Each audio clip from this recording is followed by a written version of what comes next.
So just to make one thing very clear before I start, I'm a massive Taylor Swift fan. I'm a Swiftie. I'm a Swiftie. So I live in Scotland and I've paid for the privilege, the once in a lifetime, possibly, opportunity to go and see Taylor Swift live in Amsterdam. Not even Edinburgh. I live in Scotland. The tickets sold out like that. But I'm so desperate, so keen to see her. I'm willing to pay. She can have my money. She can take my money. I'm going to Amsterdam. I mean, I'll do other things as well. I'll see the Anne Frank house. I'll rent a bike. You know, I think they're electric bikes now because environmentalism. But I'm a Swiftie. I love her. You know, I think she's so talented. I think she's a cool person. I have been obsessed with her since her Fearless era. And I don't want this video to come across as like too negative or like bashing on her. The thumbnail, the title might come across that way. You need to click somehow. I just think it's interesting, this concept of an era and how it has become such a thing. Not just for Taylor Swift, but kind of just in the modern lexicon. You know, it's become ubiquitous. And Taylor Swift is a large part of that. But back in the day, you know, when the pop girlies were having all of their moments, we didn't refer to it as an era. That wasn't a thing. It's definitely more of a retrospective kind of term, which, you know, I can see in the comments already saying, well, duh, of course you're going to look back at something and refer to it as an era. But that's not the case, because people use the term era, the word era, as a current, like in the present, in the right now term. You know, how many times have you seen on Twitter someone say, I'm in my Reputation era? You know? So I wanted to kind of just discuss the concept of an era, what it kind of means in context of Taylor specifically, and how I kind of personally think it feels a bit forced nowadays. And this is not a scripted video.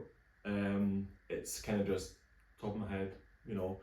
We're just rambling here. We're having a chat. We're chatting. We're just chatting. It's just a chat. It's fine. So to start off, I kind of just want to look back at the beginning, which is always a good place to start. And for Taylor, it's debut. Now, debut was, of course, trademark for those curls and the cowboy boots and the pretty flowing girly dresses. But that was kind of it. You know, there was nothing else really to speak of. Fearless. There was a bit more sparkle, you know. She was leaning into more of a kind of performance, almost stage costume-esque, you know, adding a bit of bejeweledness to the whole thing. But there wasn't actually much kind of deviation between debut and Fearless. It was more just like, you know, from, is it Charmander to Charmeleon? Is that what it's called?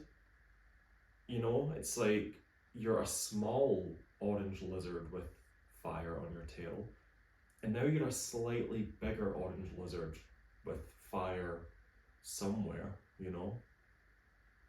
It wasn't drastic, it wasn't too much. Then we come on to Speak Now. Now the imagery and the iconography for Speak Now is much more whimsical and is actually a bit of a departure. Not too much, but a bit of a departure from Fearless. But it's taking elements of Fearless with it. So we're going from, I'm not a princess, this ain't a fairy tale, to I had the time of my life fighting dragons with you, you know?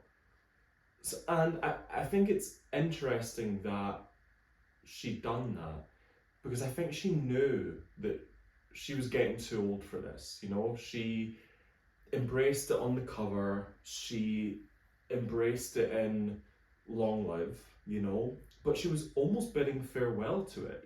She was kind of saying goodbye to that whole love story princess persona. Because she knew that she was going to go on and do Red. Red was coming. And she wanted this to be more pop than it was. Her label, her producers, they managed to kind of make it kind of pop, kind of not. It will be infamously referred to as not very sonically cohesive. I like it. It doesn't really bother me.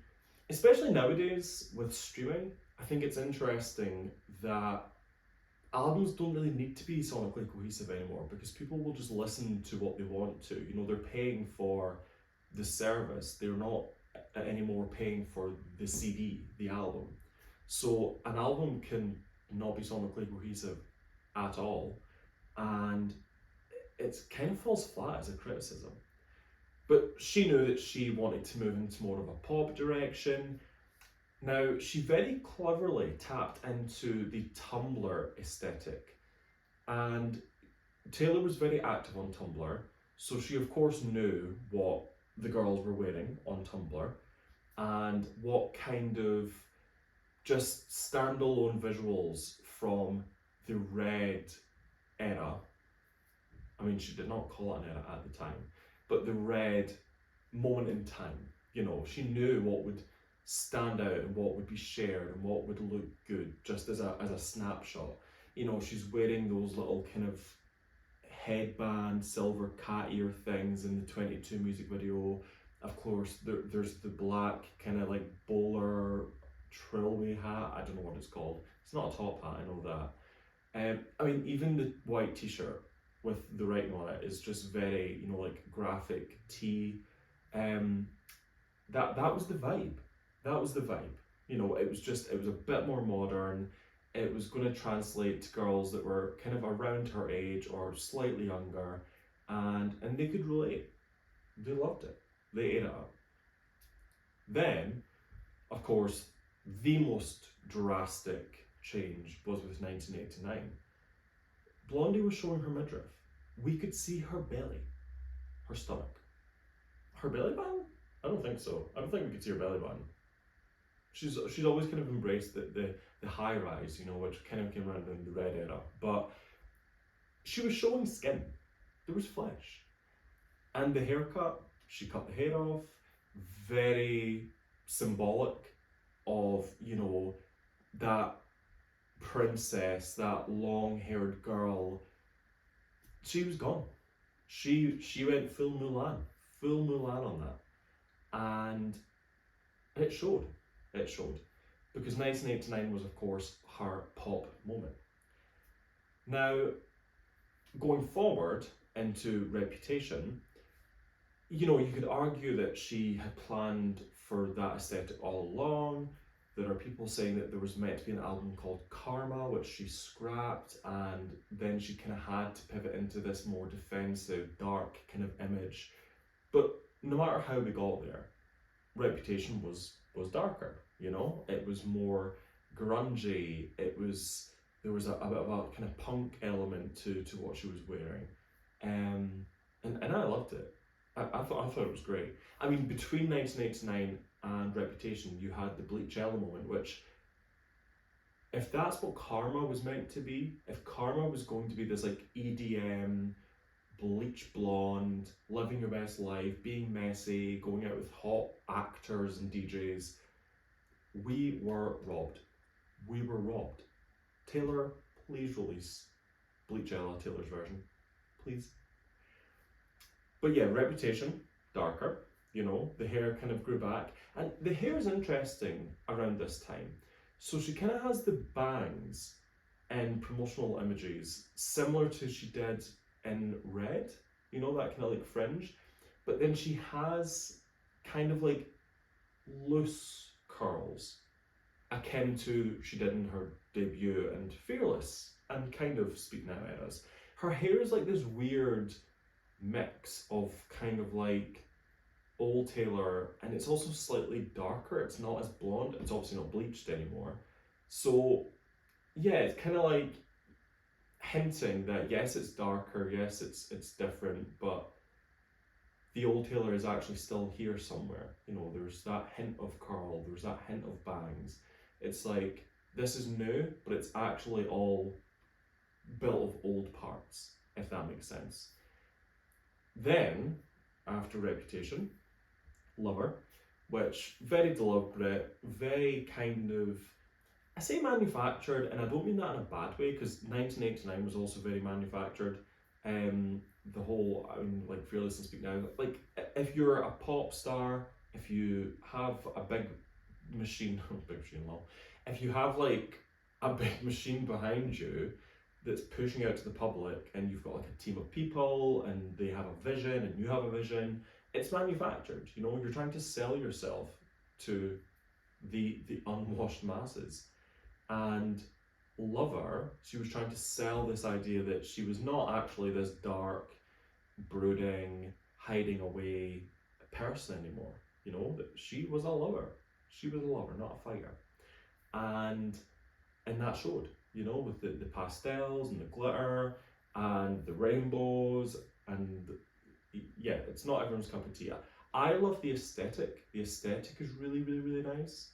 I do think on the Eras tour, there's been a bit of a retcon of the Lover aesthetic. Like, it's become much more like, almost like armor. It's interesting. I mean, it looks great. I love it. But the Lover era at the time was like neons and pastel colors, and now it's not. It's not that. But that's by the by. You know, that's another video. Then, famously, the kind of double drop of Folklore, Evermore. Now, this is where I kind of want to start talking about the concept of an era going from like manufactured to being very deliberate and like forward planning. So, of course, cottagecore was a big thing in 2020. You know, we had the lockdown, everyone kind of wanted to run away into the woods and live in a cave repurposed as a cottage and make potions and cast spells and talk to the animals and just forget how horrible the world was, because the world was pretty horrible. And Taylor, I guess similarly to she did back in Red, kind of sensed that and got that vibe, and she was like, oh, this would be a great aesthetic for an album. And it also kind of fit the sonic landscape of the album. So Folklore was very cottagecore, you know. It was lace and it was white, kind of off-white cream, and cardigans, and throw on a trench coat and boots and run into the woods, you know. That was the vibe. Evermore wasn't too different, except maybe there was like, obviously the cover art is in colour, so there was a bit more colour, you know, browns and oranges. A bit more kind of country-esque, slightly more kind of, not rock, but like just slightly heavier influences on the sound palette in that album.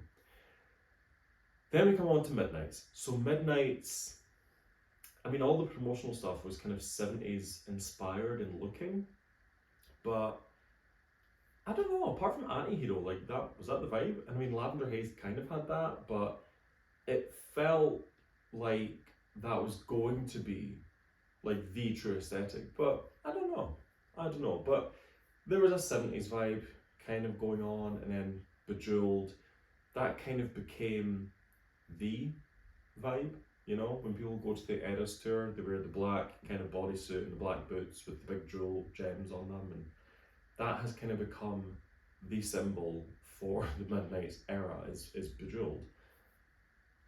And then Tortured Poets. So Tortured Poets is Grage, which is a word I didn't know existed until that album dropped. The anthology, we learned the word Grage, or at least I did. So it's like Reputation, but kind of beige. There's a slightly warm undertone. Which interestingly, I read somewhere online that obviously black and white grey has a slightly blue undertone. It's cooler. So Grage removes that blue undertone. And who did she refer to as blue in like multiple songs and albums? I'm just going to leave that there. Do what you want with it. You don't need to do anything. But it's there. And yeah, the Tortured Poets aesthetic, it's, I don't know. I mean, the cover is kind of sultry, I guess. Is that the word you would use? Alluring? I don't know. There's not really an aesthetic. I mean, on the tour, it's kind of, well, she's got like a military jacket. I don't know. And then the music video for Fortnight, she's wearing like a black morning dress that's like Victorian.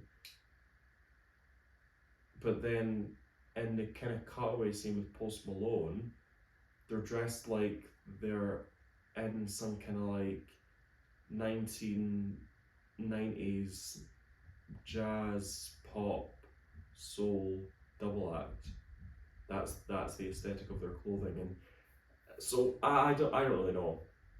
So all of this to say, I think Taylor has looked back at her discography and her career, and has also looked at online, how people have kind of distilled each album cycle and each kind of promo tour, each tour, and that's what has made it become an era. So as time passes and it kind of just gets whittled down to its base kind of form, and you're left with the big curls, the sparkle fringe dress and the glittery guitar, the purple and the dragons, the kind of black trilby hat and like red love heart glasses. 1989, so this is really interesting because it's suddenly become like Seaside and Seagulls and the beach. When the fuck was 1989 an album that was like set by the seaside? That's not a thing. That's not real. Like the 1989 aesthetic would be like cassette tapes and neon and New York. Like that would be the aesthetic. I mean, I know she had seagulls on her jumper, but all of a sudden we've gone from seagulls on a jumper to we're at the beach, we're eating ice cream and wearing jelly shoes. I don't get it. Then Reputation, of course, the snake of it all. That's very strong. That's a very strong visual. That's fair. Lover, we discussed that. It's giving unicorn. Okay, unicorn, gay unicorn, to be clear. And Folklore Evermore, cottagecore, that even rhymes. And then Midnights, 70s, I guess, and then Tortured Poets, Albatross cosplay, maybe? I think we've gotten to a point where Taylor knows that this concept of an era has entered the lexicon and has entered people's consciousness, and very organically and naturally over time, each of her albums has developed into an era in of itself without any forcing of it, without like too much manufacturing of that retrospectively. Just there was work that went into it at the time, but just naturally they have become eras. But then I feel like with kind of Folklore and Evermore, definitely with Midnights, and I think really with Tortured Poets, she's trying to force eras. to be eras from like the get-go, you know, not things that will kind of over time become an era. So the whole 70s thing for Midnights, I mean, when I think Midnights, I don't really think anything. In fact, when I think Midnights, I think breakup album. When I think Midnights, I think, why is she holding a lighter on the cover? It's not, it's weird. I don't get it. When I think Tortured Poets, I don't really think of anything. I love the image for the anthology where she's like writhing about with her hands all over her hair. Like, I think she looks great in that picture, and I think that visual also suits the title, you know, Tortured Poet, and it's giving torture, and it's giving like improvised theatre or something, or like some drama kid, and the drama teacher's like, now give me anguish, and she's like, and it's like, yes, that's giving anguish, you know, and it's giving tortured. Give me tortured. Lying on a bed with like a black little silky kind of see-through number on, holding your tummy, isn't really giving tortured. That's giving, I'm having his baby. No, I'm not. That's what it's actually giving. So I just feel like the eras and the aesthetics now are quite forced, and people are going to, over time, the collective masses, you know, the Swifties, will kind of be the decider of like what the symbols of that era are. It kind of has already happened with Midnights, like the Bejeweled outfit, the black one with the gems. It's almost like the masses have agreed, like that is the aesthetic for Midnights. You know, the whole 70s thing, the stripes, like, it's cute. She really suits it. I love it. You know, I love the whole retro vibe. But it's like, that's not the vibe. The vibe is Bejeweled. You know, that's the premise of that album. You know, do something, babe, say something, because I still make the whole place shimmer, and you're losing me. You know, that is the premise of the album. You're losing me. You've lost me. I'm out being bejeweled. Like, that's it. And people have kind of been like, oh, okay, that was a breakup album, and Taylor is bejeweled, and she's currently bejeweled in her like lover era bodysuit. Love that for her, you know. So I just think it feels forced now, and instead of just kind of doing what felt natural, she's trying to create a moment, and her team's trying to create a moment, and it's not working. With Tortured Poets, you know, we've discussed her hair. There are like 2 lines in 2 songs on Tortured Poets. So there's the I'm combing through the braid of lies, and there's the tendrils tucked into a woven braid. Now, Taylor, yes, kind of leading up to or before the announcement of Tortured Poets, did have like a little braid in her hair, but like it was like for a week or for a fortnight. Like, it was not this like long-term thing, you know. It wasn't like when she like straightened her hair for Red. It wasn't like when she had like massive curls for like 2 whole albums. It wasn't when she cut her hair for 1989. It was literally like a tiny small braid for like a week. It wasn't a lot, but she's put it into 2 different songs on the album because she knows that people will hear that and read that and be like, oh my god, she had a braid like 6 months ago, or a year ago, or 2 years ago. Might have even been that long ago. Wow, gosh. But yeah, like, it just feels like she kind of crammed that in there to be like, that's an Easter egg, or that was like meant to be all along. Like, genuinely, I think she just got up one day, put a little braid in her hair, thought it looked cute, and then was like, oh yeah, I'll put that in the song. Like, it's not, like, we can't even class that as being part of the era. It's just that it was a thing. It was a thing. And even back in like the folklore of it all, you know, with Cardigan, I mean, she very cleverly, whether she had the idea that it would be merch and then wrote the song, or whether she wrote the song and then thought I could make that merch, I don't know. But there became merch that was a cardigan, and that was fair. But then all of a sudden, this cardigan that was like kind of the symbol for Folklore and Evermore, because it was in the video for both Cardigan and Willow, suddenly that cardigan is in every single Taylor's version re-release. You know, there's a purple one, there's one for red, there was a Fearless one, like there was a Midnight's one, there was a 1989 one, there will be one with like patches on the elbows with snake print on it. There will be one that's like green with butterflies on the elbows, you know, for that would be pretty cute actually. That's totally gonna be it. Instead of stars, it'll be little butterflies and it'll be green because debut. So it's kinda like, well, was the cardigan part of the era, or was the cardigan just something you thought of and now it's become just merch? Because now it's part of every era, like every era has a cardigan. And actually, even like speaking of, so I just said there, like the debut cardigan would be green and the Fearless one was like purple or whatever.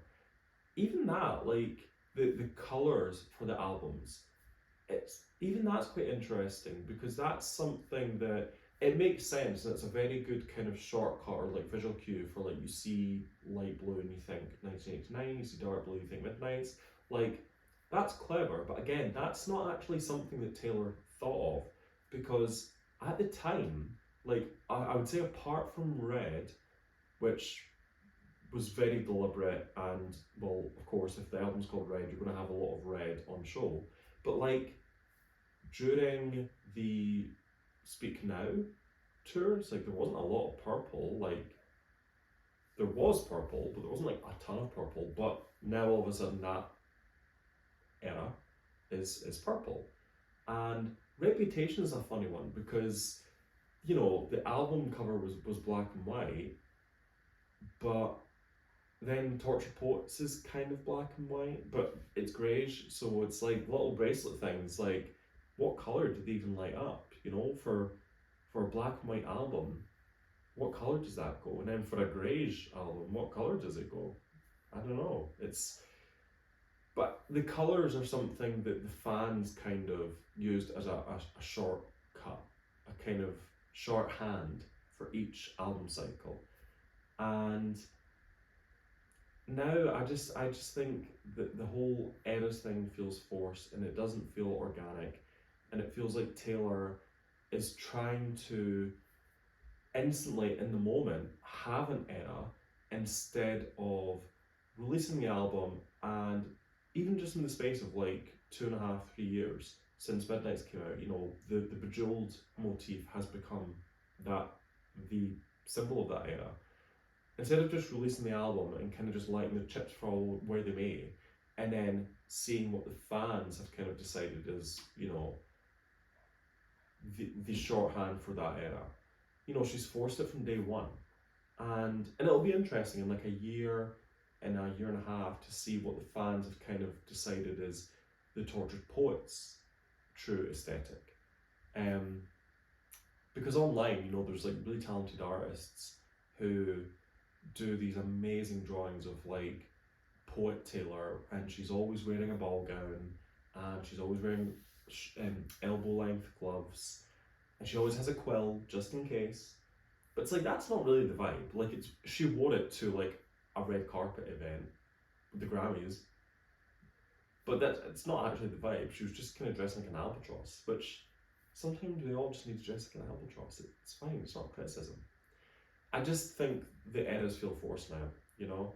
There was a very clear reason behind each one before. You know, Debut was kind of that was just her, like, you know, it was pretty standard. Fearless was just a slightly elevated, more tour-ready version of that visual. Speak Now was kind of milking the whole princess thing for all it was worth before she, you know, went on to Red, which was a bit more pop. 1989, which was pure pop. Reputation, which, I mean, Kim K, thank you Amy, the whole snake thing, you know, Taylor really milked that and she did it well.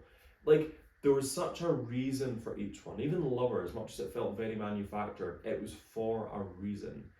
I can't think of the reason why the 70s aesthetic was a thing on Midnights. Like that doesn't make sense. Like 70s isn't Midnights. It's just not. Like even the Joel thing's kind of a push. I don't get it. And then Tortured Poets, like, but what is the vibe? So yeah, that's my thoughts. You know, that's just kind of my 2 cents. But that's my opinion. You know, and it's not criticism. It's just an observation. You know, I don't want this to come across as like hateful. It's just kind of weird and confusing. And I mean, how do you keep it going? You know, what happens when you've used up all the colours in the rainbow and all of their variants and variations? You know, what's next? So, you know, no shade. If we were talking about eras, my favourite era visually would probably have to be Reputation. I think I'm a Rep guy. I do love the whole snake thing. I think it's very clever to repurpose for your advantage the thing that was used against you. You know, to take that thing that was meant to hurt you and turn it into a power of yours. I just love it. I think it's really cool. So yeah, let me know what you think. Let me know your favourite era. Let me know if you think the eras feel forced now. And yeah, like the video, subscribe, because I would like to do more. And if there's anything you'd like to hear me like talk about, or if you have any ideas for videos, just comment below and let me know. Goodbye.